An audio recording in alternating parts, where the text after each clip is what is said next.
Dialogue అయిపోయి ఆమె ఇస్తావు ఇద్దరిని ఇస్తారు. వచ్చినప్పుడే చెప్తున్నా ఇక్కడ రాకని చెప్పేసి మళ్ళీ వచ్చినాక రమ్మంటే నేను అసలే రాను. నువ్వు ఎంత ముందుగా నాకు తెలియదు, నువ్వు వచ్చే వరకు నేను ఇక్కడనే ఉంటా. ఇక్కడ పోయే పరిస్థితే లేదు. కమాన్ అగ్రెషన్. ఇక అరుణ్ నేను ఎంత మొండిగా అన్నా నీకు అస్సలు తెలియదు. వచ్చేది నీ ఇక్కడే ఉంటా. ఇక్కడ అసలు కదిలే పరిస్థితే లేదు. ఇక లేదిగా. అరే ఇది మిస్ అయ్యాని. మళ్ళీ మళ్ళీ చెప్పు. లేదిగా. నువ్వు ముందు ధర అయితే నాకేంది, నువ్వు ఎక్కడ ధర అయితే నాకేంది. నాకు కలవడం ఇష్టం అని చెప్పేసి నాకు అంతే.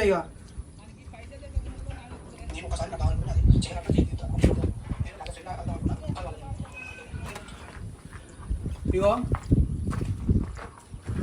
అరుణ్, నువ్వు వచ్చేలాగా మాత్రం ఇక్కడ అసలు పోయేదే లేదు.